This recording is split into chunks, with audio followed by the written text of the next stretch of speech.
Well, the Prime Minister is in the Cook Islands for the Pacific Islands Forum, during which he agreed to give $350 million to the Pacific Climate Infrastructure Financing Partnership, so to help fight climate change. It also comes as there's a particular sore spot that remains in the AUKUS deal to obtain nuclear-powered submarines. The Pacific region is strictly nuclear-free and it wants to remain that way. But there's more and more Chinese money flowing into the region, including that security pact with the Solomon Islands. Joining me now to discuss is the former Executive Director of the Australian Strategic Policy Institute, Peter Jennings. Peter, great to see you again. Look, I want to start with the Prime Minister's trip to China. You wrote a very strong column earlier this week, basically saying that it's fine to stabilise ties as long as Australia continues to disagree where it needs to with China. Do you think we saw Anthony Albanese raising any points of criticism or issues, whether it was cyber attack, whether it's the origin of COVID, whether it's foreign influence and interference? Do you think the Prime Minister should have been a bit stronger raising these issues with the dictator Xi Jinping? Sharri, the whole visit seemed to be pretty light on for substance. Lots of photo opportunities, talk about pandas, talk about the handsome boy running on the Bund in Shanghai. Interestingly, the G7 foreign ministers issued a statement overnight saying that whilst dialogue with China is good, it needs to focus in on substance, including the things that you've raised, China's intense cyber spying on democratic countries, China's militarism in the South China Sea, its threats towards Taiwan. I really don't get the sense that these things were talked about in any depth. How could they be in an hour meeting with Xi Jinping, which was translated?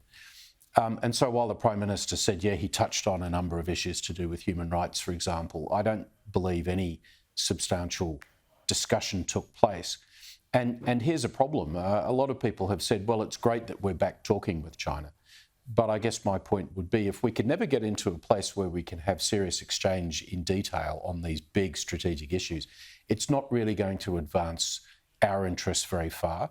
And it just makes China look as though it's, taking tribute from one of the minor powers in the region.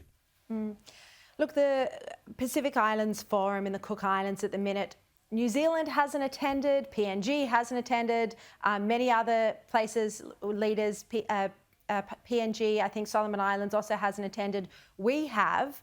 You see the Prime Minister turning up in those, colourful shirts every single day. He's committed $350 million effectively for climate change in the Pacific.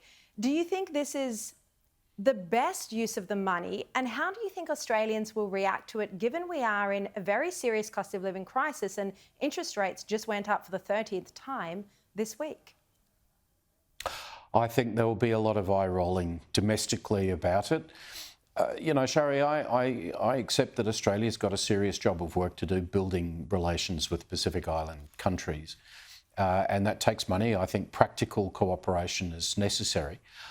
I don't know how much of that $350 million is ever going to sort of find its way to improve the lives of Pacific Islanders today, which have some of the poorest economic indicators in the world around healthcare, infrastructure, education, employment. There's so much more that we could be doing of a practical nature to help individual Pacific Islanders. And then I would like to see a larger Australian defence presence, more ships and aircraft in the region, Australian Army engineers doing good practical works to assist remote island communities. We've done all this stuff in the past, but promises of big money on climate, which may or may not have an impact decades into the future, I think is a kind of a feel-good way to spend money, but not one which is really focused on the practical needs of Pacific Islanders now.